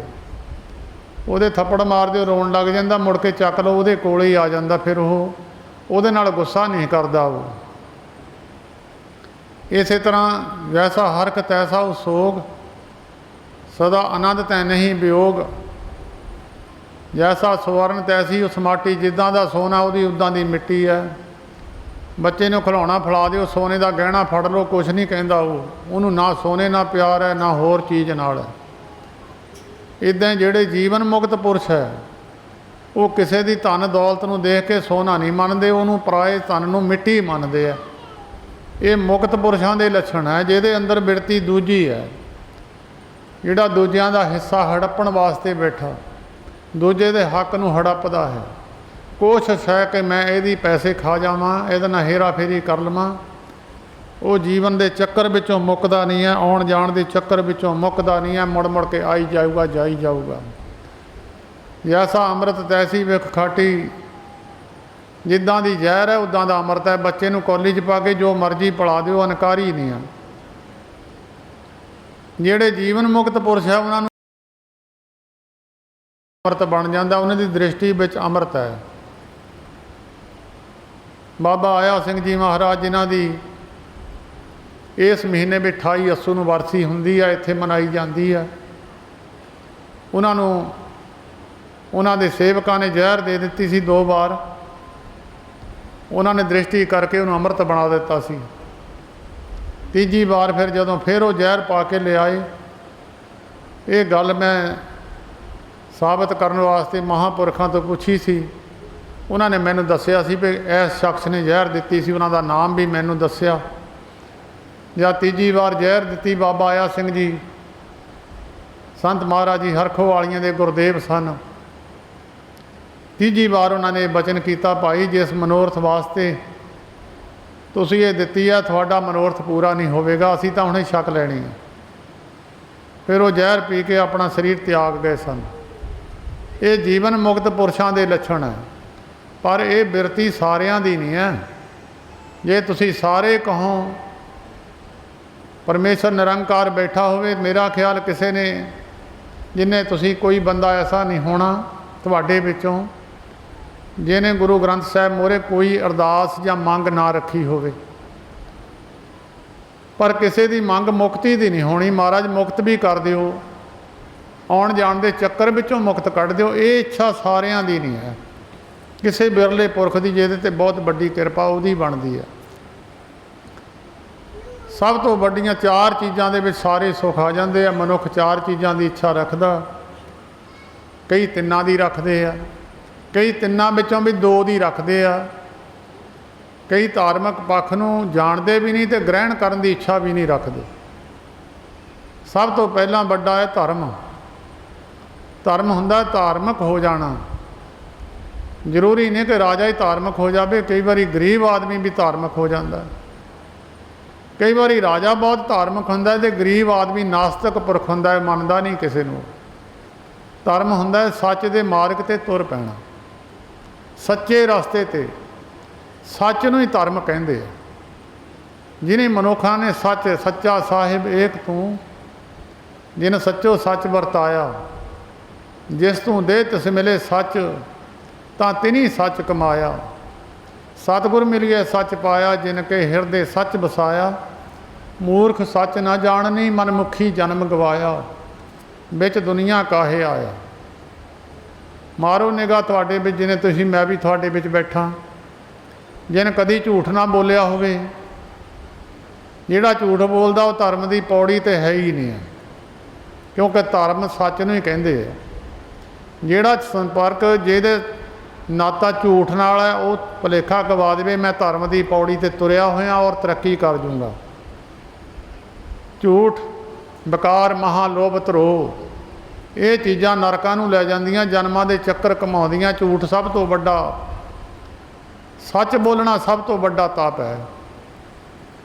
बाणी पढ़ी जावे सारा दिन, झूठ बोलणों हटे ना, कोई उन्होंने फायदा नहीं होवेगा, क्योंकि सच नाल तां जुड़ना सी। जे जीभ झूठ ना स्पर्श करदी है, कदी बोलिया जीभ दा सत नहीं हुंदा। जिहड़ा बंदा सदा ही सच बोलदा होवे, झूठ ना बोले, वो जीभ तो जो बोलूगा सच हो जाऊगा, क्योंकि वो सच नाल जुड़ गया हो। महात्मा पुरखां दे जो बचन जीभ तो कड्डे सत हो गए, चाहे किसी तरह का बचन सी सच हो गया। कुड़ी तो मुंडा बनाता, मुंडे तो कुड़ी बनाती। 56 करोड़ यादव एको ही जीभ तो बचन बोलिया, 56 करोड़ यादव धरती ते लम्मे पाते। परमाणु बंबां की की जरूरत है, जिहदी जीभ सच नाल जुड़ी है। मिथ्या ना ही रसना परस, जीभ झूठ ना कदी स्पर्श ना कीती होवे। कोशिश करिया करो, किसी की जान बचती होवे, झूठ बोलिया जाए तो कोई गुनाह नहीं, परोपकार है। द्वापर युग के अंदर राजा युधिष्ठिर होया, जिन सारी जिंदगी झूठ नहीं बोलिया, एक झूठ बोलिया वो भी, क्योंकि कलयुग का प्रभाव है, यदी हवा असर करती है सारिਆਂ ते। क्योंकि मनुखों की बिरती चलाएमान हो गई, मनुख बिरती में लोभी हो गए। राजा युधिष्ठिर की कचहरी में एक केस आया। वो केस की आया कि किसी मनुख ने जमीन खरीदी, एक ने बेच दी, दूजे ने खरीद ली। जिन्हें खरीदी उन्हें जाके जो जमीन में बाउण लग्या तो विचों मोहरियां की गागर निकले। द्वापर युग सीगा, लोगों की बिरती चंगी सी, उन्हें गागर चक्की, जिहदे तो जमीन खरीदी उन्होंने मोड़न चले गया। कहन लग्या भाई मैं तो जमीन खरीदी आ, यह तेरी अमानत धरती विच पई सी, ये तू अपनी वापस लै ला। वो मोहरियों जमीन बेचण वाला कहन लग्या भी मैं तो जमीन बेच दी, बिचे जो दरख्त सी, जो विच चीज़ सी, मैं सारा कुछ ही बेच दिता। ये मैं नहीं लैनी, ये मेरा नहीं है, ये तेरा ही है। वो रखे ना तो वो लवे ना, दोहां दा जद रौला पै गया। जिन्हें जमीन खरीदी सी उन्हें गागर चक्की, राजा युधिष्ठिर की कचहरी में ले जाके रख दी और अपने बयान सारे राजा युधिष्ठिर नूं सुनाए। राजा युधिष्ठिर ने दूजा बंदा भी सद्या, जिन्हें जमीन खरीदी सी तो बेची सी, दोए इकट्ठे कर ले। दोनों ने जब दोए ना अनकारी हो गए, दोए अगे तो उदों तो राजे जिहड़े सन लवारस धन नूं अपने खजाने विच नहीं सी पाउंदे। अजकल तो गौरमेंट कहती लवारस धन की मालक गौरमेंट है। वो धार्मिक पक्ष नाल जुड़े हुए राजे सन, उन्होंने ये पता सी कि किसी सोम बंदे की माया हुई तो साड़ी भी नाल लै जानी है, क्योंकि गुरु अर्जन देव महाराज ने यह प्रमाण दिता सोम बंदे की माया का। गोबिंद भजन बिन बिरथे सब काम, ज्यों किरपन के नरार्थ धाम। किरपन कहते सोम नूं, जिन कदी चमड़ी तो जाती लगे दमड़ी नहीं खर्ची, उन्होंने कहते सोम। बड़ी कंजूसी नाल पैसा जोड़िया होवे, वो जिहदे खजाने में जाऊगा, जिहदे घर में जाऊगा, उसकी बेड़ी बहाल दूगा। वो राजे अपने खजाने में नहीं सी पाउंदे, पता नहीं किहदी माया। राजे युधिष्ठिर ने भी अनकारी हो गया, मैं भी रखना नहीं है। राजे युधिष्ठिर ने फिर वो फैसला भगवान कृष्ण महाराज के सामने रखा। महाराज मेरी अदालत में एक फैसला आया, मैनू पता नहीं लगता मैं उसका फैसला की देवां। वो दोए नहीं मनते। भगवान कृष्ण कहन लगे राजा अज तो लैके इन्ना समा दिन दस दिता, तरीक दस दी, सम्मत दस दिता, कलयुग ने प्रवेश कर जाना, द्वापर खत्म हो जाना। क्योंकि कलयुग पांडवां दे हुंदियां ही प्रवेश कर गया सी। भावें राजा परीशत जी कमाई वाले सन, उन्हां दे हुंदियां कलयुग का कोई पेशता नहीं गई, पर कलयुग प्रवेश कर गया सी। भगवान कृष्ण कहन लगे राजा इन्हां लोकां दीयां बिरतियां ते असर हो जाना, ਜਦੋਂ ਠੰਡੀ ਹਵਾ ਚੱਲਦੀ ਲੋਕਾਂ ਨੂੰ ਠੰਡ ਲੱਗਦੀ ਹੈ, ਜਦੋਂ ਗਰਮ ਹੁੰਦੀ ਲੋਕਾਂ ਨੂੰ ਗਰਮ ਲੱਗਦੀ ਹੈ। ਸਾਰਿਆਂ 'ਤੇ ਅਸਰ ਕਰਦੀ ਹੈ, ਬੰਦਿਆਂ 'ਤੇ, ਪਸ਼ੂਆਂ 'ਤੇ, ਸਾਰਿਆਂ 'ਤੇ ਅਸਰ ਕਰਦੀ ਹੈ। ਉਹ ਕਹਿੰਦੇ ਇਹਨਾਂ ਦੀਆਂ ਬਿਰਤੀਆਂ 'ਤੇ ਅਸਰ ਹੋ ਜਾਣਾ। ਉਹਨੇ ਕਹਿਣਾ ਮੇਰਾ ਅਤੇ ਉਹਨੇ ਕਹਿਣਾ ਮੇਰਾ, ਅੱਧਾ ਅੱਧਾ ਕਰਕੇ ਦੋਹਾਂ ਨੂੰ ਵੰਡਦੀ। ਰਾਜਾ ਯੁਧਿਸ਼ਠਰ ਜੀ ਨੇ ਲੰਮੀ ਤਰੀਕ ਪਾਤੀ। ਲੰਮੀ ਤਰੀਕ ਪਾ ਕੇ ਦੋਵੇਂ ਜਾਣੇ ਉਸ ਤਰੀਕ 'ਤੇ ਹਾਜ਼ਰ ਹੋਏ। ਜਿਹਨੇ ਜ਼ਮੀਨ ਖਰੀਦੀ ਸੀ ਉਹ ਕਹਿਣ ਲੱਗਿਆ ਵੀ ਇਹਦੀ ਕਾਗਰ ਹੁੰਦੀ ਤਾਂ ਪਹਿਲਾਂ ਹੀ ਕੱਢ ਲੈਂਦਾ, ਇਹਨੂੰ ਕਿਨ ਕਿਹਾ ਸੀ ਵਿੱਚ ਰੱਖੇ ਦੀ ਹੈ ਹੀ ਨਹੀਂ ਸੀ। ਜਿਹਨੇ ਵੇਚੀ ਸੀ ਉਹ ਕਹਿਣ ਲੱਗ ਗਿਆ ਜੇ ਮੇਰਾ ਵਿੱਚ ਮਾਨਤ ਰਹਿ ਗਈ ਤੂੰ ਮਾਲਕ ਤਾਂ ਨਹੀਂ ਬਣ ਗਿਆ। ਦੋਏ ਲੜਨ ਲੱਗ ਗਏ। ਉਹ ਕਹਿੰਦੇ ਚੱਕੋ ਅੱਧਾ ਅੱਧਾ। ਇਹਨੂੰ ਕਹਿੰਦੇ ਝੂਠ। ਧਰਮ ਹੁੰਦਾ ਹੈ ਸੱਚ, ਪਹਿਲਾ ਧਰਮ, ਦੂਜੇ ਨੰਬਰ 'ਤੇ ਅਰਥ ਹੈ। ਧਰਮ, ਅਰਥ, ਕਾਮ ਅਤੇ ਮੋਕਸ਼। ਅਰਥ ਹੁੰਦਾ ਧਨ ਦੌਲਤ, ਪੈਸੇ। ਹਰੇਕ ਮਨੁੱਖ ਦੇ ਕੋਲ ਪੈਸੇ ਹੋਣੇ ਜ਼ਰੂਰੀ ਹੈ, ਭਾਵੇਂ ਡੇਰਿਆਂ ਵਾਲੇ ਆ, ਭਾਵੇਂ ਰਾਜਾ ਹੈ, ਭਾਵੇਂ ਕੋਈ ਮਨੁੱਖ ਗ੍ਰਸਤੀ ਹੈ। ਹਰੇਕ ਦੇ ਮਨ ਦੀ ਇੱਛਾ ਹੈ, ਕਿਉਂਕਿ ਦੌੜ ਲੱਗੀ ਹੋਈ ਹੈ। ਕੋਈ ਜ਼ਿਆਦਾ ਮਿਹਨਤ ਕਰਦਾ, ਕੋਈ ਘੱਟ ਕਰਦਾ ਕਿ ਪੈਸੇ ਕਮਾ ਲਈਏ। ਜਿਹੜਾ ਧਨ ਹੈ ਕਿੱਥੋਂ ਮਿਲਦਾ? ਕੋਈ ਖੇਤੀ ਕਰਦਾ, ਕੋਈ ਹੱਟੀ ਕਰਦਾ, ਕੋਈ ਵਪਾਰ ਕਰਦਾ, ਕੋਈ ਹੇਰਾ ਫੇਰੀ ਕਰਦਾ, ਧਨ ਨੂੰ ਇਕੱਠਾ ਕਰਨ ਦੀ ਕੋਸ਼ਿਸ਼ ਕਰਦਾ। ਧਰਮ, ਅਰਥ ਅਤੇ ਕਾਮ। ਕਾਮ ਹੁੰਦਾ ਕਈ ਵਾਰੀ ਧਨ ਵਾਲੇ ਬੰਦਿਆਂ ਦੀਆਂ ਇੱਛਾ ਪੂਰਨੀਆਂ ਨਹੀਂ ਹੁੰਦੀਆਂ, ਕਾਮਨਾ ਅਧੂਰੀਆਂ ਰਹਿ ਜਾਂਦੀਆਂ। ਮਿਸਾਲ ਦੇ ਤੌਰ 'ਤੇ ਰਾਜਾ ਹੈ, ਰਾਜੇ ਕੋਲ ਔਲਾਦ ਨਾ ਹੋਵੇ ਤਾਂ ਪੈਸਿਆਂ ਨਾਲ ਖਰੀਦ ਨਹੀਂ ਸਕਦਾ ਉਹ। ਮਿਸਾਲ ਦੇ ਤੌਰ 'ਤੇ ਰਾਜਾ ਹੈ, ਰਾਜੇ ਨੂੰ ਬਿਮਾਰੀ ਲੱਗੀ ਹੈ, ਉਹਦਾ ਕੋਈ ਇਲਾਜ ਨਹੀਂ ਹੈ, ਪੈਸਿਆਂ ਨਾਲ ਖਰੀਦ ਨਹੀਂ ਸਕਦਾ। ਪੈਸੇ ਦੇ ਨਾਲ ਸਾਰੇ ਸੁੱਖ ਨਹੀਂ ਖਰੀਦੇ ਜਾ ਸਕਦੇ। ਮਤ ਭੁਲੇਖਾ ਕਿਸੇ ਨੂੰ ਰਹਿ ਜਾਵੇ। ਰਾਜੇ ਸੁਖੀ ਨਾ ਜਾਣੋ, ਸਗਲ ਸ੍ਰਿਸ਼ਟ ਕੋ ਰਾਜਾ ਦੁਖੀਆ। ਜਿੰਨੇ ਰਾਜੇ ਧਰਮ ਤੋਂ ਰਹਿਤ ਹੈ, ਧਰਮ 'ਤੇ ਨਹੀਂ ਚੱਲਦੇ, ਸਾਰੇ ਦੁਖੀ ਹੈ। ਜਿਹੜੇ ਝੂਠ ਨਾ ਜੋੜੇ ਸਾਰੇ ਦੁਖੀ ਹੈ। ਜਿਹੜੇ ਸੱਚ ਮਾਰਗ 'ਤੇ ਰਾਜੇ ਤੁਰੇ ਸੁਖੀ ਉਹੀ ਹੋਏ। ਰਾਜਾ ਜਨਕ ਜੀ ਵਰਗੇ, ਰਾਜਾ ਅਮਰੀਕ ਵਰਗੇ, ਰਾਜਾ ਪੀਪਾ ਜੀ ਵਰਗੇ, ਇਹ ਰਾਜੇ ਸੁਖੀ ਹੋਏ, ਬਾਕੀ ਸਾਰੇ ਦੁਖੀ ਹੈ। ਉਹਨੂੰ ਕਹਿੰਦੇ ਕਾਮਨਾ। ਕੋਈ ਬੰਦੇ ਦੀ ਕਾਮਨਾ ਅਧੂਰੀ ਨਾ ਰਹਿ ਜਾਵੇ। ਇਹ ਚਾਰ ਸੁੱਖ ਵੱਡੇ ਦੱਸੇ ਆ ਗੁਰੂ ਗ੍ਰੰਥ ਸਾਹਿਬ ਜੀ ਦੇ ਵਿੱਚ। ਇਹ ਚਾਰੇ ਕਿਸੇ ਨੇ ਲੈਣੇ ਆ, ਕਿੱਥੋਂ ਮਿਲੂਗੇ? ਇਹ ਗੁਰੂ ਅਰਜਨ ਦੇਵ ਮਹਾਰਾਜ ਨੇ ਤਰੀਕਾ ਦੱਸਿਆ ਸਾਨੂੰ ਸਾਰਿਆਂ ਨੂੰ। ਜਿਹੜਾ ਕਹਿੰਦਾ ਸੰਤਾਂ ਨੂੰ ਮੱਥਾ ਨਹੀਂ ਟੇਕਣਾ, ਉਹਨਾਂ ਨੂੰ ਉਪਦੇਸ਼ ਹੈ ਇਹ। ਕਹਿੰਦੇ ਜੇ ਚਾਰੇ ਚੀਜ਼ਾਂ ਲੈਣੀਆਂ, ਚਾਰ ਪਦਾਰਥ ਜੇ ਕੋ ਮੰਗੈ, ਸਾਧ ਜਨਾ ਕੀ ਸੇਵਾ ਲਾਗੈ। ਸਾਧੂਆਂ ਕੋ ਧਰਮ ਵੀ ਹੈ, ਧਨ ਵੀ ਹੈ, ਉਹਨਾਂ ਦੀ ਦ੍ਰਿਸ਼ਟੀ ਵਿੱਚ ਪਾਰਸ, ਮਹਾਤਮਾ ਪੁਰਸ਼ਾਂ ਦੀ ਦ੍ਰਿਸ਼ਟੀ ਵਿੱਚ ਇਹ ਪਾਰਸ ਹੈ।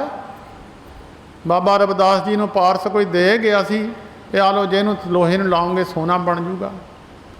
ਮਹਾਂਪੁਰਸ਼ਾਂ ਦੀ ਦ੍ਰਿਸ਼ਟੀ ਵਿੱਚ ਹੁਣ ਵੀ ਪਾਰਸ ਨੇ, ਸਭ ਤੋਂ ਧਨੀ ਨੇ ਉਹ। ਪ੍ਰਭ ਕੋ ਸਿਮਰੇ ਸੇ ਧਨਵੰਤੇ, ਸਭ ਤੋਂ ਵੱਡੇ ਧਨੀ। ਰਾਮ ਨਾਮ ਜੋ ਕਰੇ ਵਿਚਾਰ, ਸੇ ਧਨਵੰਤ ਗਨੀ ਸੰਸਾਰ। ਪੈਸੇ ਨੂੰ ਗ੍ਰਹਿਣ ਕਰਨ ਜਾਂ ਨਾ ਕਰਨ, ਮਾਇਆ ਉਹਨਾਂ ਦੇ ਅੱਗੇ ਪਿੱਛੇ ਤੁਰੀ ਫਿਰਦੀ ਹੈ। ਸਾਧੂਆਂ ਦੀ ਸੇਵਾ ਲੱਗ ਜਾਵੇ, ਧਰਮ ਤਾਂ ਮਿਲੇ ਹੀ ਗਿਆ। ਜੇ ਕੋਈ ਕਹੇ ਮੈਂ ਸਿੱਧਾ ਹੀ ਜਾ ਕੇ ਸਾਧੂਆਂ ਤੋਂ ਬਿਨਾਂ ਧਰਮ ਦੀ ਪ੍ਰਾਪਤੀ ਕਦੀ ਨਹੀਂ ਹੋ ਸਕਦੀ, ਭੁਲੇਖਾ ਗਵਾ ਦਿਓ। ਗੁਰੂ ਗ੍ਰੰਥ ਸਾਹਿਬ ਜੀ ਦਾ ਬਚਨ ਹੈ, ਕਾਹੂ ਜੁਗਤ ਕਿਤੇ ਨਾ ਪਾਈਐ ਧਰਮ। ਕਿਸੇ ਤਰੀਕੇ ਨਾਲ ਧਰਮ ਦੀ ਪ੍ਰਾਪਤੀ ਨਹੀਂ। ਨਾਨਕ ਤਿਸ ਮਿਲੇ ਜਿਸ ਲਿਖਿਆ ਤੁਰ ਕਰਮ। ਜਿਨ੍ਹਾਂ ਦੇ ਮੱਥੇ 'ਚ ਲਿਖਿਆ ਸੀ ਉਹਨਾਂ ਨੂੰ ਸਾਧੂ ਮਿਲ ਗਿਆ, ਉਹਨਾਂ ਨੂੰ ਮਿਲ ਗਿਆ, ਬਾਕੀਆਂ ਨੂੰ ਨਹੀਂ ਮਿਲਿਆ। ਤਾਂ ਕਹਿੰਦੇ ਸਾਧ ਜਨਾਂ ਕੀ ਸੇਵਾ ਲਾਗੈ। ਕੋਈ ਕਾਮਨਾ ਅਧੂਰੀ ਨਹੀਂ ਰਹਿ ਸਕਦੀ ਸਾਧੂ ਦੀ ਸੰਗਤ ਕਰਕੇ। ਤਾਂ ਮੁਕਤ ਵੀ ਹੋ ਜਾਊਗਾ ਉਹ, ਸੰਸਾਰ ਵਿੱਚ ਆਵਾਂ ਗਮਨ ਦੇ ਚੱਕਰ ਤੋਂ ਵੀ ਮੁਕਤ ਹੋ ਜਾਊਗਾ। ਸਾਧੂ ਦੀ ਸੰਗਤ ਇੰਨੀ ਵੱਡੀ ਦੱਸੀ ਹੈ, ਬਹੁਤ ਵੱਡਾ ਮਹਾਤਮ ਹੈ। ਗ੍ਰਸਤੀਆਂ ਵਾਸਤੇ ਤਾਂ ਬਹੁਤ ਵੱਡਾ ਹੈ। ਵੱਡੇ ਵੱਡੇ ਮਹਾਤਮਾ ਵੀ ਆਪਣੇ ਤੋਂ ਵੱਡੇ ਮਹਾਤਮਾ ਦੀ ਸੰਗਤ ਕਰਦੇ ਆ। ਜਿਹੜੇ ਮਹਾਂਪੁਰਸ਼ਾਂ ਦੀ ਸੰਗਤ ਵਿੱਚ ਗਏ, ਉਹਨਾਂ ਦੇ ਪਿੱਛੇ ਸੁੱਖ ਵੀ ਨੱਠੇ ਫਿਰਦੇ ਰਹੇ। ਸੰਸਾਰ ਵਿੱਚੋਂ ਇੱਦਾਂ ਚੱਲ ਗਏ ਜਿੱਦਾਂ ਸੱਪ ਕੁੰਜ ਨੂੰ ਛੱਡ ਜਾਂਦਾ, ਛੱਡ ਕੇ ਵਿੱਚੋਂ ਨਿਕਲ ਗਏ, ਸੁੱਖ ਵੀ ਪ੍ਰਾਪਤ ਕਰ ਗਏ। ਤੇ ਗੁਰੂ ਅਰਜਨ ਦੇਵ ਮਹਾਰਾਜ ਨੇ ਇੱਕ ਬਚਨ ਹੋਰ ਲਿਖਿਆ, ਸਰਬ ਬੈਕੁੰਠ ਮੁਕਤ ਮੋਖ ਪਾਏ। ਬੈਕੁੰਠਾਂ ਦੇ ਸਾਰੇ ਸੁੱਖ ਮੁਕਤੀ, ਸਰਬ ਬੈਕੁੰਠ ਮੁਕਤ ਮੋਖ ਪਾਏ। ਏਕ ਨਿਮਖ ਹਰ ਕੇ ਗੁਣ ਗਾਏ। एक निमक भर भी एकाग्र हो के परमेश्वर के गुणां नूं गावे, सारे सुख नट्ठे फिरदे। बाणी पढ़ते हैं भाई, विश्वास करिया करो, महापुरुषों की संगत एडी परवल है जिन्हों प्राप्त होंदी है। जिन्हां दे किते मत्थे 'च लिखिया उही आउंदे, बाकी नहीं आउंदे। इत्थे नेड़े हल बाउंदे रहे, रब इत्थे बैठा रहा आके। आ नेड़े नेड़े बैठी रही दुनिया, पता ही नहीं लग्या कौन है। सारे सुखां दा दाता इत्थे बैठा रहा। ब्रह्म ज्ञानी सब सृष्टि का करता, सारी सृष्टि का करनहार। ब्रह्म ज्ञानी आप निरंकार, बंदे के रूप में निरंकार इस धरती पर बैठा रहा। इन्हां दे नहीं कर्मां विच सी रह गए। जे को जन्म मरण ते डरै, साध जना की सरनी परै।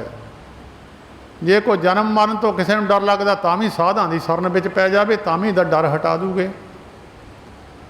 जे कहते चाहता कोई मेरी शोभा सारी दुनिया करे, मेरी जय जयकार होवे, अपनी हौमे नूं त्याग देवे।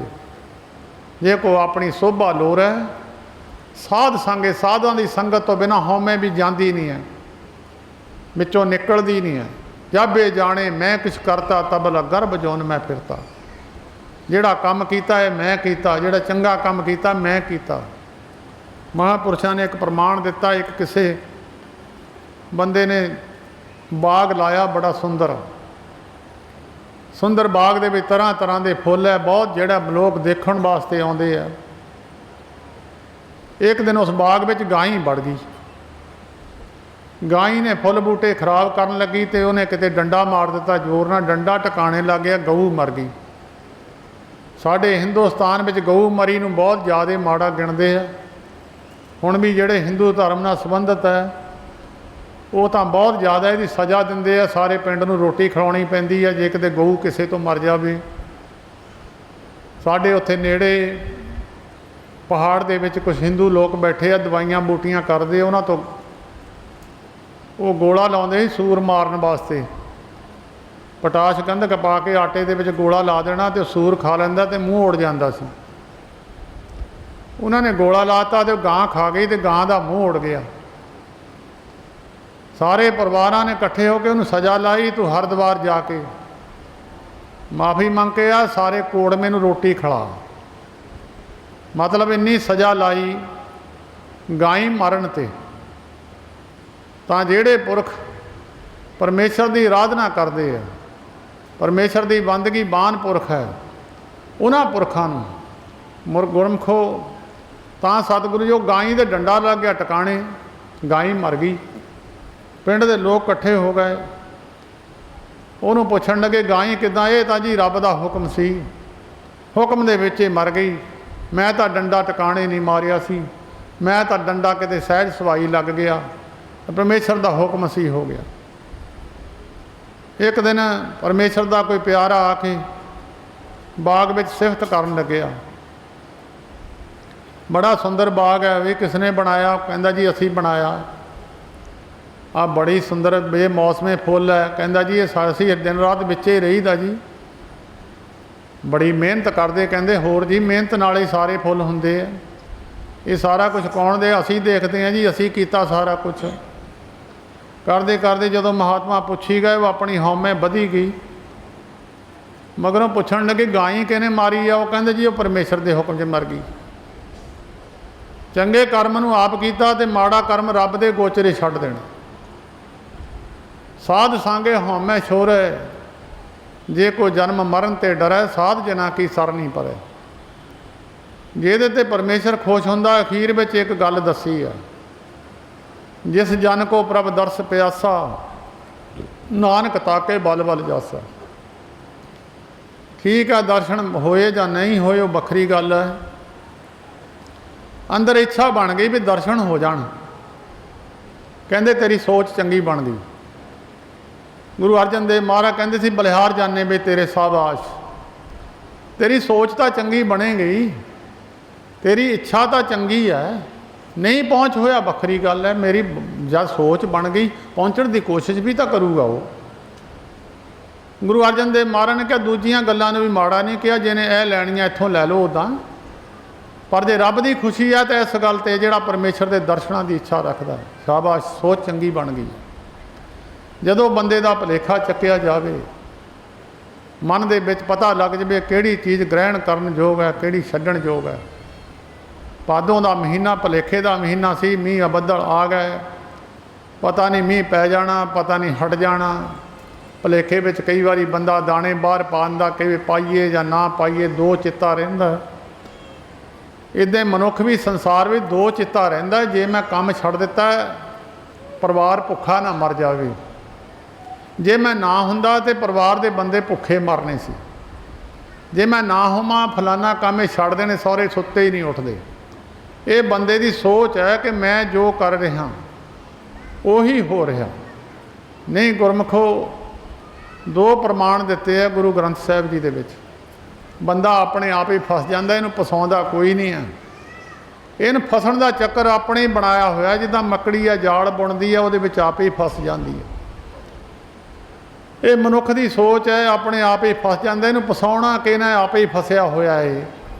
जे इनू कड्ढण की कोई कोशिश करदा तो मनदा नहीं किसी की। दो प्रमाण दिते है गुरु ग्रंथ साहिब जी दे विच। एक तो प्रमाण बांदर का दिता, बांदर नूं फड़न वाले खिल्लां बना के दाणियां दियां लियाउंदे आ। एक कुज्जी धरती में छोटे जिहे मूँह वाली गड्ड दिंदे आ, जोर नाल धक्के नाल दब दिंदे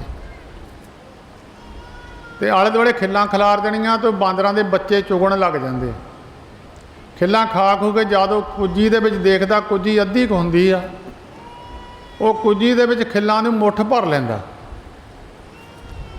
ਉਹਨੂੰ ਹੁਣ ਬਾਂਦਰ ਨੂੰ ਔਕਤ नहीं है भी मुठ मैं खोल देवां। ये तो मुठ खोल दे भी हथ बाहर निकल जाना, पर मुठ थले चौड़ी हो गई, वो कुज्जी का मूँह छोटा सी, उहदे विच फस गई। ਉਹਨੂੰ लख यतन कह दो बांदर नूं भी छड्ड दे, कहन निकल जाना, छड्ड दे, वो छड्डदा नहीं है। मुठ खिल्लां दी भरी हथ विच आई है, छड्डे किदां वो।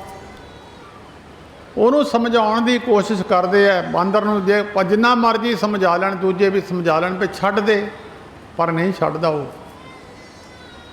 ਕਬੀਰ ਸਾਹਿਬ ਨੇ ਬਾਂਦਰ ਦਾ ਪ੍ਰਮਾਣ ਦਿੱਤਾ ਤੇ ਬੰਦੇ ਤੇ ਟੁਕਿਆ। ਉਹ ਬੰਦੇ ਦੇ ਵੀ ਪ੍ਰਮਾਣ ਦੇ ਕੇ ਦੱਸਿਆ ਉਹਨਾਂ ਨੇ ਬਾਂਦਰ ਦਾ। ਮਰਕਟ ਮੁੱਠੀ ਅਨਾਜ ਕੀ ਮਨ ਬੌਰਾ ਰੇ। ਇੱਕ ਮੁੱਠ ਅਨਾਜ ਦੀ ਦੇ ਵਿੱਚ ਬੌਰਾ ਕਹਿੰਦੇ ਸਦਾਈ ਨੂੰ, ਜਿਹੜਾ ਮਸਤਾਨਾ ਜਿਹਾ ਹੋ ਜਾਵੇ। लीनी हाथ पसार, हाथ खुला करके इदा चक ली, मुठ भर ली। छूटन को संसा भरियो, नाचियो रे कर बार। ਉਹਦੇ गल च रस्सी पाई, उन्हें घर घर नचदा फिरदा, वो फस गया, वो सदा वास्ते फस गया। अखीर तक उन्हें छड्डना नहीं उन्हें। इदां ही बंदा फस गया भी जे मैं घर छड्ड दिता मैं भुखा मर जाऊँगा, मैं पता नहीं की हो जाना, परिवार भुखा मर जाऊँगा, उन्होंने छड्डदा नहीं है। कबीर साहब कहते जो बांदर का हाल हुंदा इहदा हुंदा है। एक प्रमाण होर दिता उन्होंने, तोते का दिता। तोते नूं फड़न वाले बंदे कड़ाही विच पानी पा दिंदे आ, कड़ाही दे कुंडियां दे नाल एक सीख बन दिंदे आ, सीख दे विच एक नड़ा परो दिंदे आ। उस नड़े दे नाल इदां फल फ्रूट बन देने, थल्ले पानी कड़ाही भर देना। वो तोता आके जदों नड़े ते बहिंदा फल फ्रूट खां, नड़ा घुम जाता, जदों जोर नाल फड़दा नड़ा घुम जाता, तोता थल्ले नूं मुठा हो जाता। हुण थल्ले तोते दे खंभां दे नाल पानी लगदा, वो कहंदा जे मैं पैर छड्ड दित्ते मैं पानी विच डुੱਬ जाना। पर तोते नूं ज्ञान नहीं कि पानी बहुता नहीं है, छड्ड के निकल सकदा सी, पर वो फस गया। उहनूं फड़ लिया, तोते नूं पिंजरे विच देता। झूठी माया आप बंधाया, जो नलनी भरम सूआ। ਉਹਨੂੰ ਕਹਿੰਦੇ ਜਿੱਦਾਂ ਨਲਪੀ ਦੇ ਭੁਲੇਖੇ ਵਿੱਚ ਜਿਹੜਾ ਤਿਉਤਾ ਸੀ ਉਹਦੇ ਵਿੱਚ ਫਸ ਗਿਆ, ਮੁੜ ਕੇ ਸਦਾ ਵਾਸਤੇ ਪਿੰਜਰੇ ਵਿੱਚ ਕੈਦ ਹੋ ਗਿਆ। ਇਹ ਹਾਲਾਤ ਬੰਦੇ ਦੇ ਨੇ। ਜਦੋਂ ਬੰਦੇ ਨੂੰ ਗਿਆਨ ਹੋ ਗਿਆ, ਗੁਰੂ ਗ੍ਰੰਥ ਸਾਹਿਬ ਜੀ ਦੇ ਪਵਿੱਤਰ ਬਾਣੀ ਦਾ ਮਹਾਤਮਾ ਲੋਕਾਂ ਨੇ ਵਿਖਿਆਨ ਕਰਕੇ ਦੱਸਿਆ। ਜਿਹਦੇ ਦਿਮਾਗ 'ਚ ਗੱਲ ਬੈਠ ਗਈ, ਉਹਨੇ ਕਿਹਾ ਬਈ ਰੱਬ ਨੂੰ ਮਿਲੀਏ, ਜਿਸ ਜਨ ਕੋ ਪ੍ਰਭ ਦਰਸ ਪਿਆਸਾ, ਉਹਨੇ ਕਿਹਾ ਉਹਨੂੰ ਮਿਲੀਏ। ਮੈਂ ਤਾਂ ਭੁੱਲਾ ਹੀ ਰਿਹਾ। ਜਿਹੜਾ ਇੱਕ ਪਾਰਜਾਤ ਰੁੱਖ ਹੈ, ਉਹਦੇ ਥੱਲੇ ਬੈਠ ਕੇ ਜਦੋਂ ਸਮੁੰਦਰ ਰਿੜਕਿਆ, ਉਹਦੇ ਵਿੱਚੋਂ ਇੱਕ ਪਾਰਜਾਤ ਰੁੱਖ ਨਿਕਲਿਆ ਤੇ ਇੱਕ ਗਊ ਨਿਕਲੀ। ਗਊ ਦੇਵਤਿਆਂ ਨੂੰ ਦੇਤੀ। ਗਊ ਤੋਂ ਜਿਹੜਾ ਮਰਜ਼ੀ ਸੁੱਖ ਲੈ ਲਓ, ਗਊ ਉਸੇ ਵੇਲੇ ਦੇ ਦਿੰਦੀ ਹੈ। ਕਾਮਧੇਨ ਗਊ ਹੈ, ਉਹਦੀ ਵੀ ਦੇਵਤਿਆਂ ਨੂੰ ਦਿੱਤੀ ਆ, ਦੇਵਲੋਕ ਵਿੱਚ ਹੈ, ਤੇ ਪਾਰਜਾਤ ਰੁੱਖ ਵੀ ਆ। ਉਹਦਾ ਦੋਨਾਂ ਦਾ ਜ਼ਿਕਰ ਗੁਰੂ ਗ੍ਰੰਥ ਸਾਹਿਬ ਵਿੱਚ ਆਇਆ। ਕਾਮ ਧੇਨ ਹਰ ਹਰ ਗੁਣਗਾਮ। ਪਾਰ ਜਾਤ ਜਿਹੜਾ ਹੈ, ਪਾਰ ਜਾਤ ਉਹ ਵੀ ਇਹ ਦੋਏ ਚੀਜ਼ਾਂ ਇੱਛਾ ਪੂਰੀ ਕਰ ਦਿੰਦੇ, ਪਰ ਸਿਮਰਨ ਕਰਦੇ ਆ ਉਹਨਾਂ ਕੋਲ ਦੋਏ ਚੀਜ਼ਾਂ ਹੈ, ਉਹਨਾਂ ਦੀ ਇੱਛਾ ਆਪਣੇ ਆਪ ਹੀ ਪੂਰਨ ਹੋ ਜਾਂਦੀ।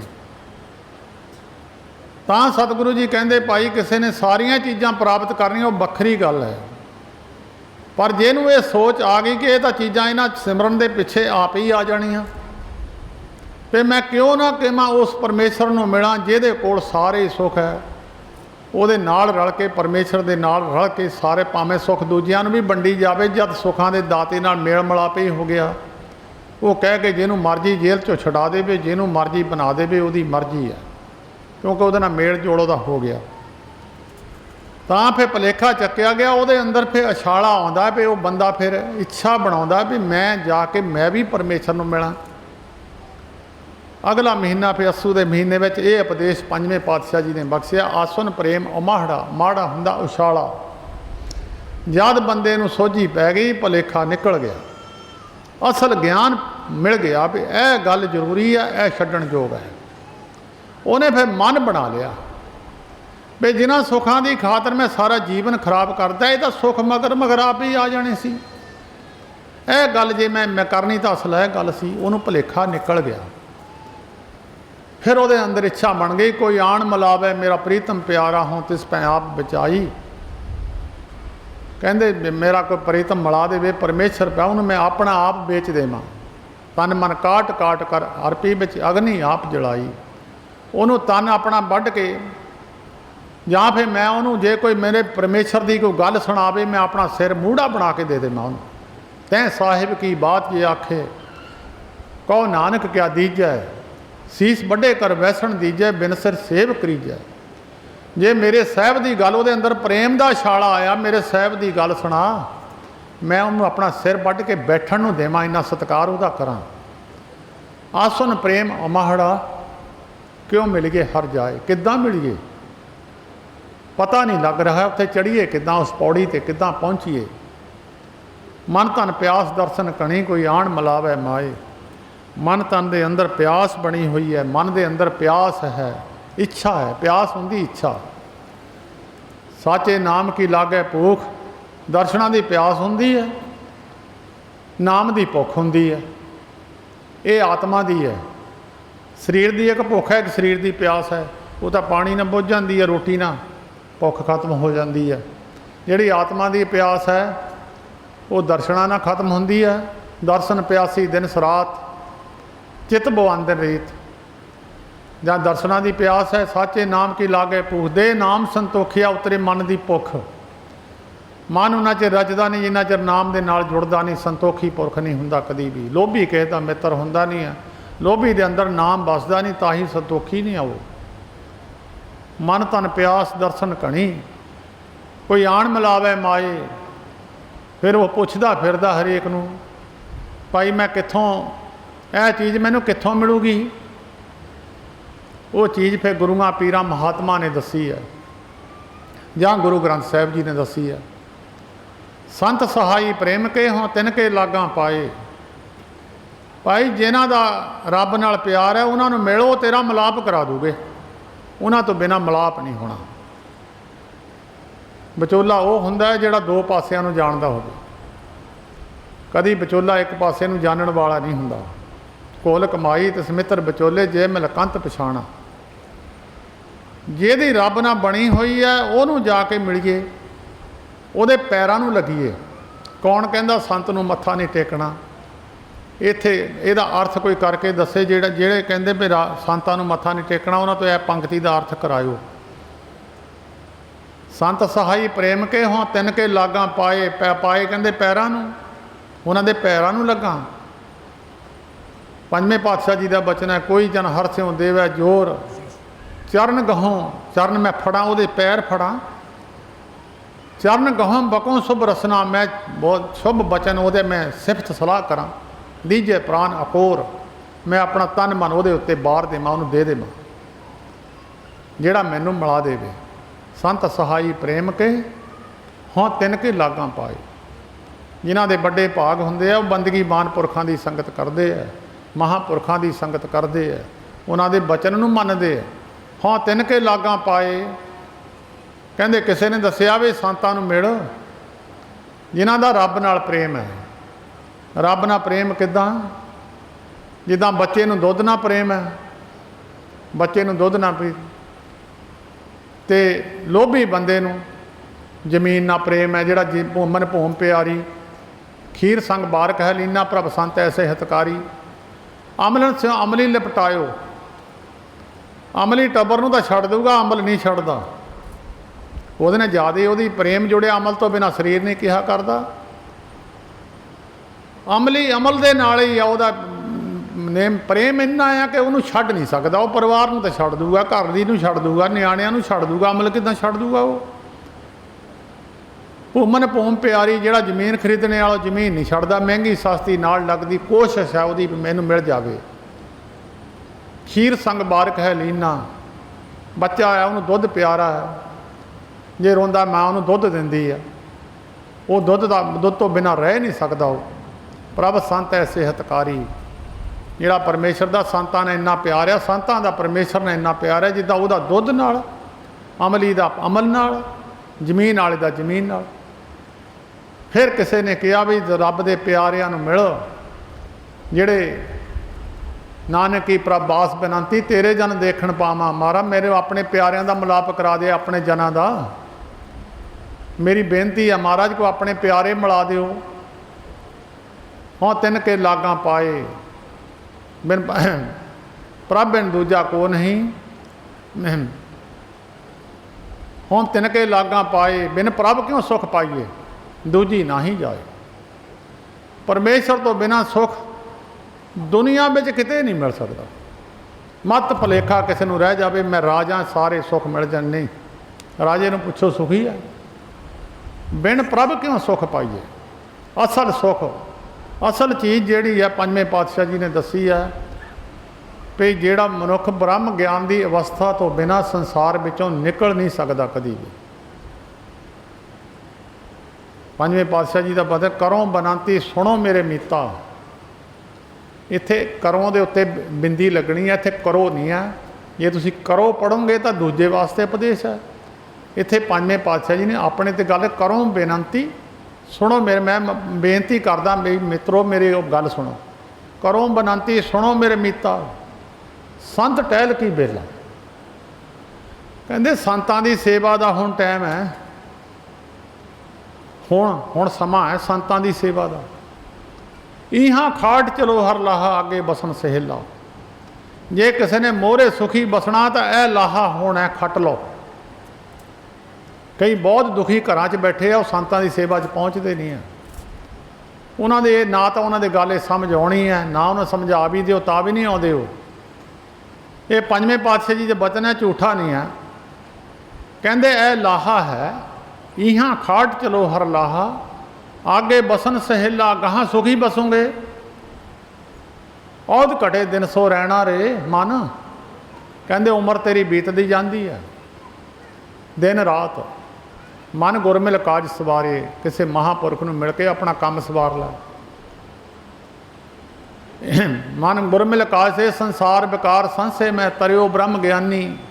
ਇਹ ਸੰਸਾਰ ਵਿਕਾਰਾਂ ਦਾ ਸੰਸਿਆਂ ਦਾ ਭਰਿਆ, ਇਹਦੇ ਵਿੱਚੋਂ ਉਹੀ ਤਰਦਾ ਜਿਹਨੂੰ ਬ੍ਰਹਮ ਦਾ ਗਿਆਨ ਹੋ ਜਾਵੇ, ਦੂਜਾ ਤਰਦਾ ਨਹੀਂ ਹੈ। ਜਿਸੈ ਜਗਾਏ ਪੀ ਆਵੇ ਇਹ ਰਸ, ਜਿਨ੍ਹਾਂ ਨੂੰ ਉਠਾਲ ਕੇ ਪਿਲਾ ਦਿੰਦਾ ਪ੍ਰੇਮ ਦਾ ਰਸ। ਅਕਥ ਕਥਾ ਤਿਨ ਜਾਨੀ।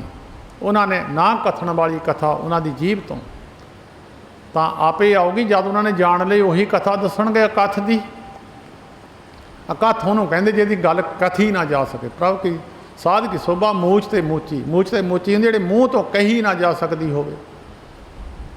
ਜਾਂ ਕੋ ਆਏ ਸੋਈ ਬਿਹਾਜੋ ਹਰ ਗੁਰ ਤੇ ਮਨੇ ਬਸੇਰਾ। ਨਿਜ ਘਰ ਮਹਿਲ ਪਾਵੋ ਸੁਖ ਸਹਿਜੇ ਬੌਰ ਨਾ ਹੋਏਗੋ ਫੇਰਾ। ਅੰਤਰ ਜਾਮੀ ਪੁਰਖ ਵਧਾਤੇ ਸ਼ਰਧਾ ਮਨ ਕੀ ਪੂਰੇ। ਨਾਨਕ ਦਾਸ ਇਹ ਸੁਖ ਮੰਗੈ ਮੋਕੋ ਕਰ ਸੰਤਨ ਕੀ ਤੂਰੇ। ਇਹ ਪੰਜਵੇਂ ਪਾਤਸ਼ਾਹ ਜੀ ਦਾ ਬਚਨ ਹੈ। ਬਿਨ ਪ੍ਰਭ ਕਿਉਂ ਸੁਖ ਪਾਈਐ ਦੂਜੀ ਨਾਹੀ ਜਾਏ। ਜਿਨੇ ਚਾਖਿਆ ਪ੍ਰੇਮ ਰਸੇ ਤ੍ਰਿਪਤ ਰਹੇ ਅਕਾਏ। ਤਿੰਨ ਭੁੱਖਾਂ ਹਰੇਕ ਮਨੁੱਖ ਦੇ ਅੰਦਰ ਹੈ। ਮੈਂ ਵੀ ਤੁਹਾਡੇ ਵਿੱਚ ਹਾਂ। ਕੋਈ ਮਨੁੱਖ ਤਿੰਨ ਭੁੱਖਾਂ ਤੋਂ ਰਹਿਤ ਨਹੀਂ ਹੈ। ਜਿਹੜਾ ਰਹਿਤ ਹੋ ਗਿਆ ਉਹਨੂੰ ਉਹ ਚੀਜ਼ ਮਿਲ ਗਈ। नाम की चीज़ मिल गई, जिहदे चों ये भुੱਖਾਂ निकल गई उन्होंने नीच चीज़ मिल गई है। जिहदे विच 3 भुੱਖਾਂ है ਉਹਦਾ नाम दे नाल जुड़िया नहीं। साच नाम आधार मेरा जिन भुੱਖਾਂ सब गवाइयां।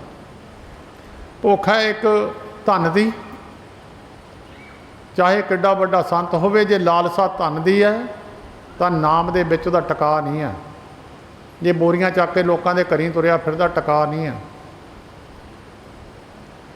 क्योंकि जिहड़ा परमेश्वर के नाम में जुड़ गया उसकी भुख खत्म है। गुरसिखां की भुख सब गई, गुरु रामदास महाराज का वचन है। गुरसिखां मन हर प्रीत है, हर नाम हर तेरी राम राजे, कर सेवे पूरा सतगुरु भुख लै जाए मेरी। गुरसिखां की भुख सब गई, तिन पिछे होर खाए कनेरी। उन्हां दी सारी भुख धन दी, प्रभता दी, जवान रहन दी, जवानी बनी रहे, मेरा शरीर वधिया। कई शरीर नूं ही शिगारी जाते सारी जिंदगी, शरीर दिवाले ही रहिंदे आ। कोई जिम नूं जाके शरीर ते सारा जो गुर दी सेवा कर लो, तुसीं जो जिम जाके पैसे दे के शरीर नूं तोड़ मुनाफा हो जाऊगा, पर अज्ञानता है। अज्ञानता ये जिम वालियां दा हले भविख नहीं किसी ने देखा, मगरों पता लगता साहन का पलवान का अंत माड़ा हुंदा। शरीर का बेसुरा जोर ला देना, ये मगरों जाके हड्डियां पसलियां ते असर होऊगा जदों वडेपे विच जाणगे।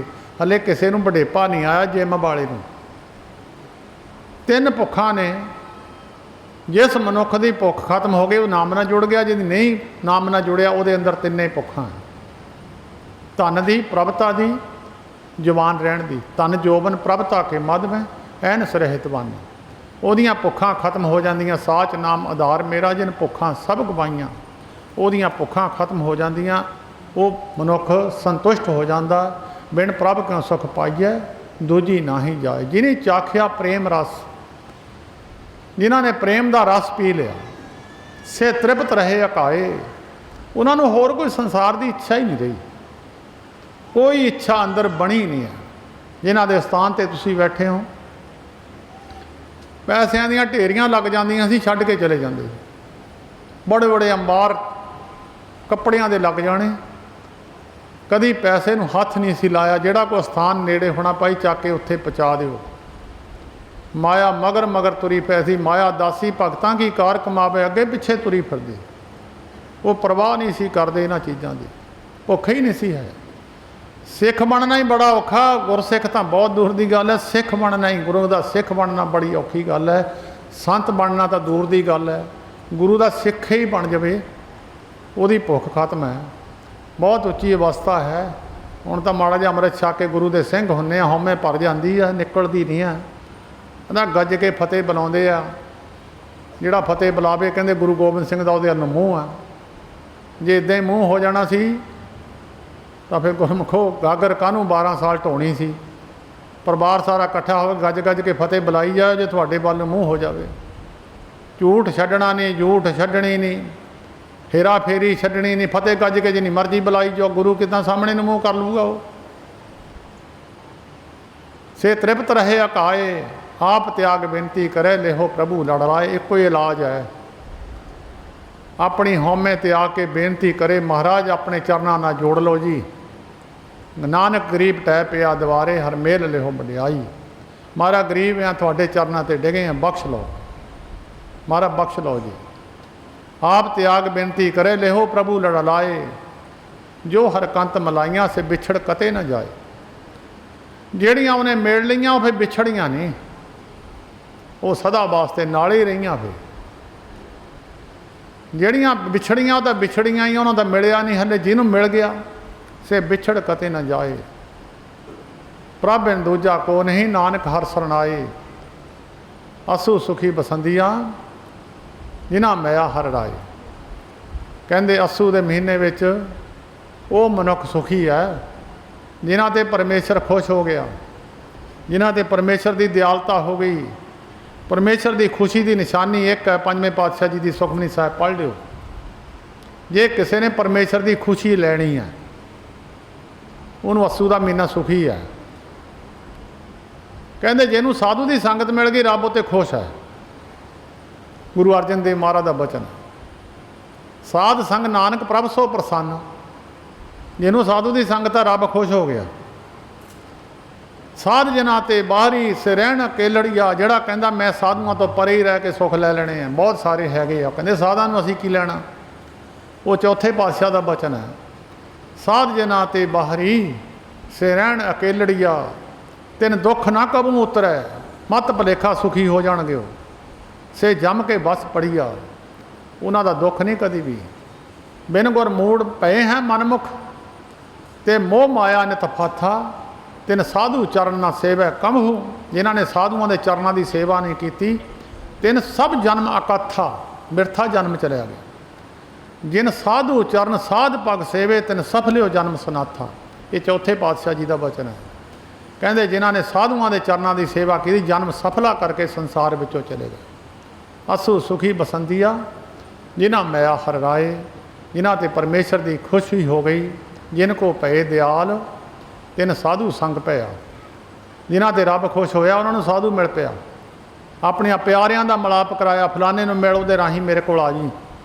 ਉਹਨਾਂ ਦਾ ਮਿਲਾਪ ਹੋ ਗਿਆ। ਇਹ ਅੱਸੂ ਦਾ ਮਹੀਨਾ ਸ਼ੁਰੂ ਹੋਇਆ। ਇਹ ਸੰਤ ਮਹਾਰਾਜ ਜੀ ਹਰਖੋ ਵਾਲੀਏ, ਉਹਨਾਂ ਦੇ ਗੁਰਦੇਵ, ਉਹਨਾਂ ਦੀ 28 ਅੱਸੂ ਨੂੰ ਇਸੇ ਸਥਾਨ 'ਤੇ ਜਿੱਥੇ ਤੁਸੀਂ ਬੈਠੇ ਹੋ, ਉਹਨਾਂ ਦੀ ਬਰਸੀ ਮਨਾਈ ਜਾਂਦੀ ਆ ਹਰੇਕ 28 ਅੱਸੂ ਨੂੰ। ਅਤੇ ਸੰਤ ਮਹਾਰਾਜ ਜੀ ਹਿੰਦੁਸਤਾਨ ਵਿੱਚ ਕਿਤੇ ਵੀ ਹੋਣ, 28 ਅੱਸੂ ਨੂੰ ਇੱਥੇ ਹਾਜ਼ਰ ਹੁੰਦੇ ਸਨ। ਜਿੰਨਾ ਚਿਰ ਸਰੀਰ ਕਰਕੇ ਰਹੇ, ਔਰ 28 ਅੱਸੂ ਦੀ ਹਾਜ਼ਰੀ ਉਹਨਾਂ ਨੇ ਭੰਗ ਨਹੀਂ ਕੀਤੀ।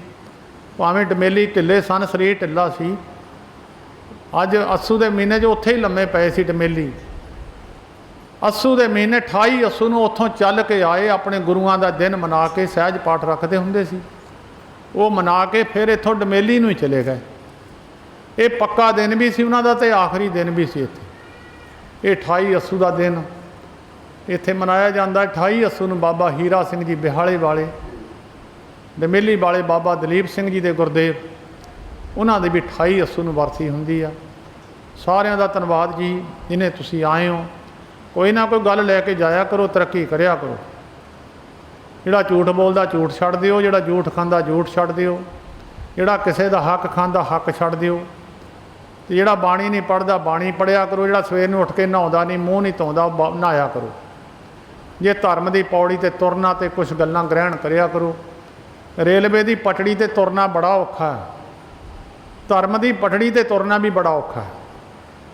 ਧਰਮ ਦੀ ਪਟੜੀ ਤਾਂ ਖੰਡੇ ਦੀ ਤਾਰ ਹੈ। ਰੇਲਵੇ ਦੇ ਗਾਡਰ 'ਤੇ ਤਾਂ ਬੰਦਾ ਤੁਰ ਲੈਂਦਾ, ਦੌੜ ਵੀ ਲੈਂਦਾ, ਪਰ ਇਹਦੇ ਖੰਡੇ ਦੀ ਤਾਰ 'ਤੇ ਦੌੜ ਤੱਕ ਖੜੇ ਵੀ ਨਹੀਂ ਹੋ ਹੁੰਦਾ।